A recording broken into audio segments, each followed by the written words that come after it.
Ethan, where's the rabbit's foot? Oh man, they dragged Philip Seymour Hoffman into this, didn't they? Also, it took J.J. Abrams all of 45 seconds to turn the Mission Impossible franchise into an Alias spin-off. You don't care about these people now, but you will by the time we show you this scene again, or something. It appears Julia has a strict Heinz policy for all her condiments. Hey, that's Greg Grunberg from Alias, and the first episode of Lost. You think this guy ever goes up to J.J. Abrams and says, "Dude, you've got the power now. Give me a good role.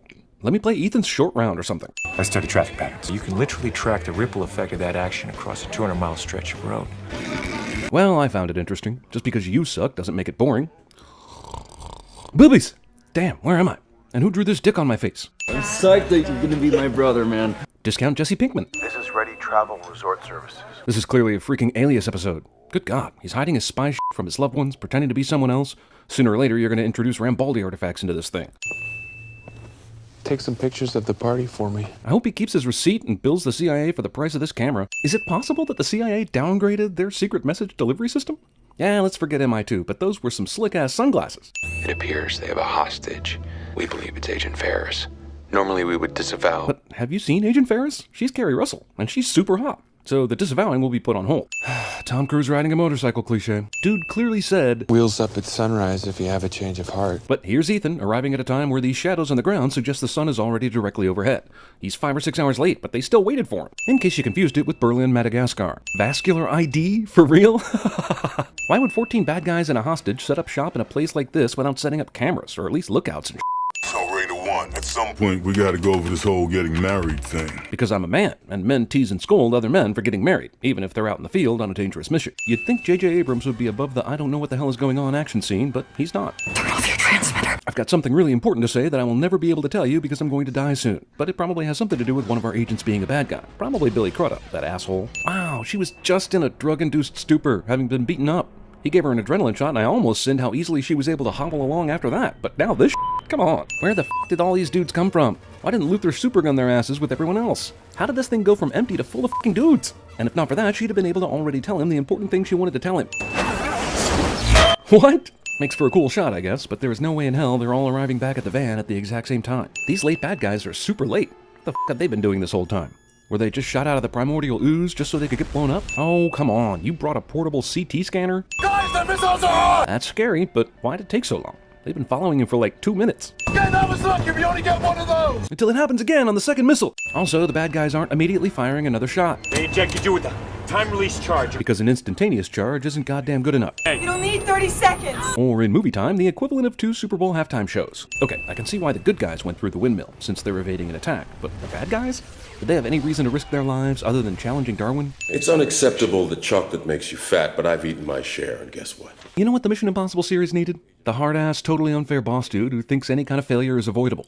I mean, surely you have better ways to use Lawrence Fishburne, right? I've been trying to bring Davian down since the day that I got him. Does that mean you, too, are a failure at CIA? Your operation has achieved one thing.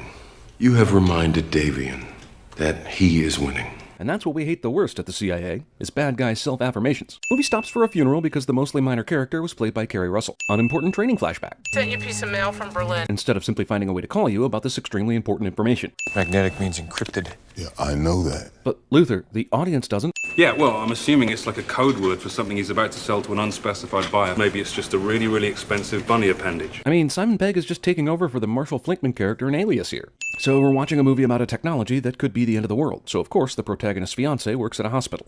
Ethan, what's going on? Skip! Follow me. The vows you're about to take are not to be taken without careful thought and prayer. Jesus, how long of a break does she get? Times like these, I really start to think of whatever happened to Naya from the last movie. Hereby take Ethan Matthew Hunt. Oh yeah, I forgot something. Skip! I did remind him that the Vatican is the Vatican. Character who helped Ethan infiltrate the CIA in the first movie continues to think there's no way they could possibly infiltrate something else just as difficult. Just in case you confused it with Rome, Argentina. Do you mean to tell me that there are no guards here, and no one sees Ethan walking around the Vatican grounds about to shoot a thing towards their cameras? Also, I love how outside the Vatican walls it's a vast wasteland filled with no homes, businesses, or pedestrians. I'm surprised there's not a tumbleweed in this shot. They know this camera is out. That asshole radioed about it. So how is he able to just lie here on top of the wall with nobody in any of all those f***ing windows back there spotting it? I want to bitch about no one seeing this either, but honestly, do we have to have some version of this in all Mission Impossible movies? Vatican super secret, hey don't look in here asshole spy room is made of all glass. Video's looped. Go. You'll be able to run down a passageway without running into anybody. Do guards at the Vatican really not know each other to the point that some dude they've never seen before can just wave people inside without consulting a higher authority? Maggie Q seems kind of provocatively dressed for the Vatican, but I'm not complaining. 23 months, that's as long as it'll last. Of all the things about this movie that might bother me, Luther constantly giving Ethan relationship advice throughout is near the top of the list. I mean, Luther? Movie goes full face-off here by glossing over the clear and obvious weight differences between these two people, not to mention the 3-inch height difference. And one little camera movement, and voila! Instant Philip Seymour Hoffman. I admit it's a pretty cool thing happening right before your very eyes, but fake as shit doesn't become real as shit with a couple of face tugs. Also, this whole plan relies on Davian going to the bathroom. But what if he never had to go to the bathroom? I admit, there's a decent chance he would have to go, but what if he didn't? Your plan is f***ed. You broke into the Vatican for nothing. Much like the guard in T2, Davian does not scream with terror upon seeing his long-lost twin, which is good for the plot because there are guards outside the bathroom ready to defend this man's life. Meanwhile, why does Ethan even leave that to chance? Well, it's been 2 minutes. Better go check on him so that we can have a scene that's unnecessarily suspenseful while they upload Ethan's Davian voice. Fine, wait outside. But you are 3 inches shorter. That's amazing and concerning. But whatever. So we see Declan lowering Davian down somewhere. I guess it's the sewers. But the next time we see the whole team together is on a boat, where I guess they somehow dragged an unconscious Davian out without anyone seeing him and put him in the trunk or something. Ethan Hunt and his team just grabbed Owen Davian in Rome. You know, Brassel said he'd been searching for Davian for years, but the guy always goes to the Vatican for this one party every year. So could they not camp guys outside the Vatican and arrest him somehow? Maybe at his hotel or something? Why couldn't he catch this dude? Ethan. You mean you heard Luther say Ethan's name while you were dangling precariously from the airplane with 575 mile per hour wind in your face? Not only that, some seriously unprofessional behavior leads to Luther saying Ethan's name out loud. Ethan, we got it. Lindsay's microdot. It's a video file. Well, convenient you sent this message in a complicated enough way that it took until this point in the plot for Luther to decipher the message. I traced the call through the IMF network, and this is what came up. The call to Davian came from Brassel's office.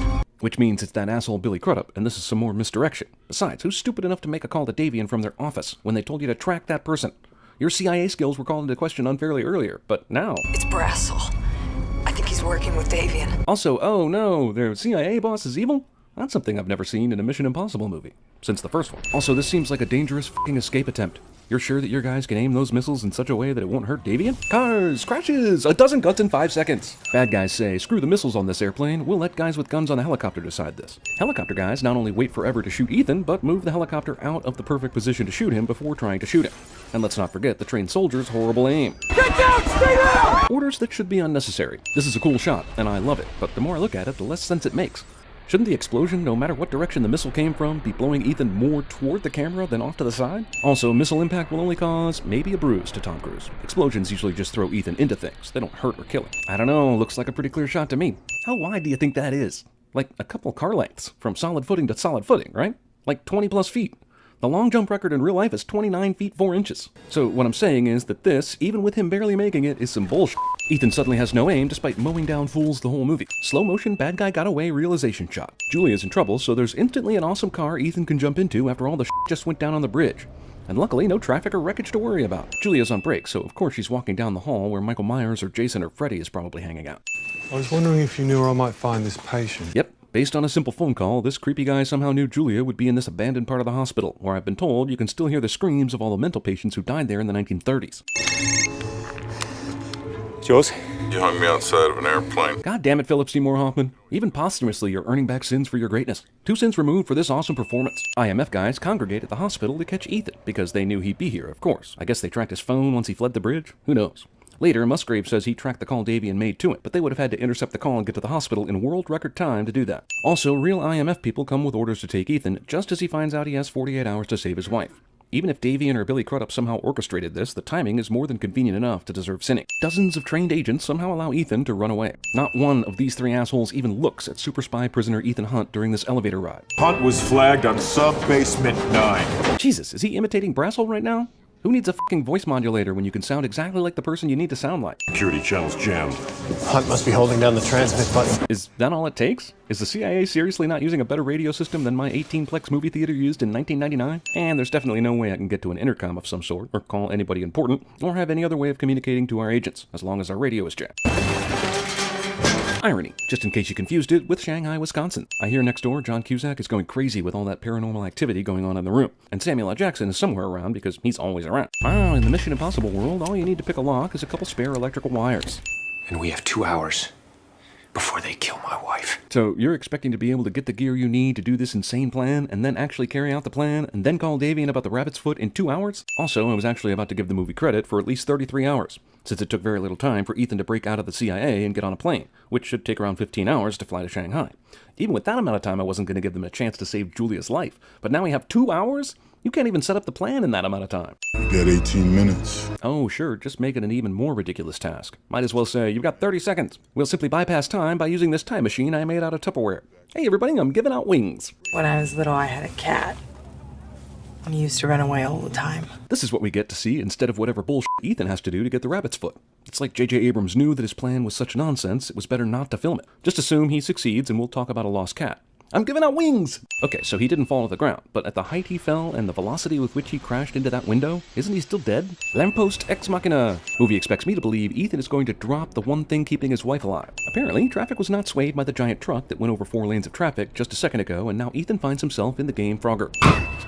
Ethan! Wow, that's Declan. He actually was able to make a beeline to Ethan in the middle of all that traffic. Amazing. Gotta get us out of here, I lost the signal! Well, of course you did. You're in the middle of Shanghai, that's practically nowhere. This car chase scene is filled with so much shaky camera movement, and so many edits, and confusion, why even bother keeping up? Alright, we're back to where we were at the beginning. Can we just go straight to the end of the countdown?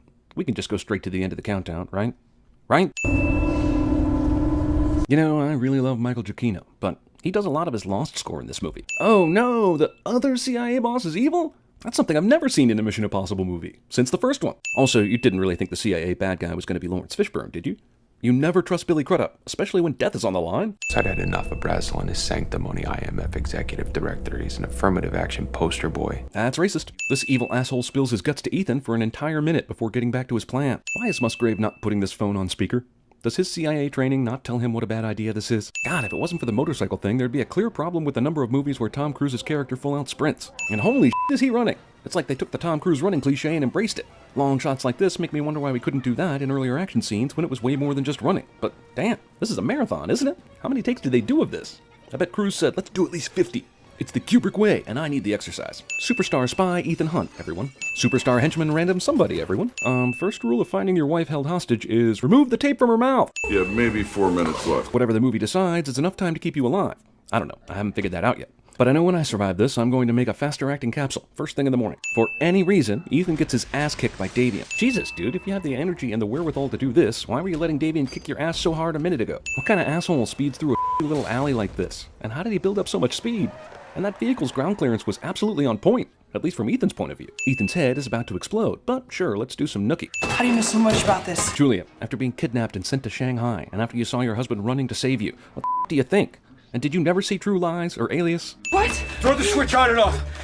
Don't forget the off! You can bring me back! I realize he's in pain and freaking out, but Ethan could not be giving his wife more confusing instructions right now if he tried. Ethan MacGyver's a goddamn defibrillator using stuff and things. If you're married to Ethan Hunt, a 5-second spoken word gun tutorial will make you basically an expert. Evil CIA guy gets the jump on novice gun wife, but she still wins this confrontation because climax. Come on, baby. Movie tries to make you think Ethan Hunt is dead. You should know the White House has contacted me. Now, there's a job that they are very interested in speaking with you about. Bin Laden? God bless you, Lawrence Fishburne. See you in the next movie. Oh, no, wait, I won't. Sayonara, bitch. One thing. The rabbit's foot. What is it? Promise me you'll stay, I'll tell you. It's a MacGuffin. Yeah, I don't know what that means either.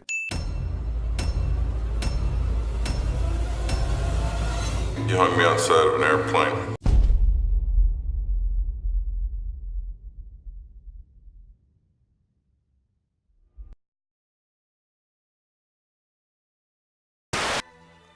Football practice. My God, he's got the voice of an angel. It's breathtaking. Where were the other drugs going? What's it, buddy? You, buddy. You take the blue pill, the story ends, you wake up in your bed and believe whatever you want to believe. Its origins, in fact, lie in the subject of land ownership. What? I've been trying to reach you. I've been busy. Well, clear your social calendar. Tommy! How's the peeping? And I'm gonna kill you right in front of her. Phil, I will drop kick the f***ing dogs if they come near me.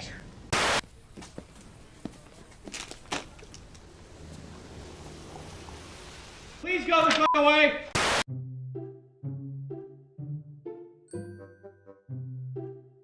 You know, in a scene they ended up cutting for time, they showed Ethan giving Carrie Russell a few NatureBox snacks after the adrenaline shot. Actually, there must have been several snack scenes that were cut, because without copious amounts of delicious and nutritious frequent snacking, none of this movie's antics would be possible. That's impossible. Thankfully for Ethan and you, there's NatureBox. Healthy, tasty snacks delivered monthly to your door. Insane variety.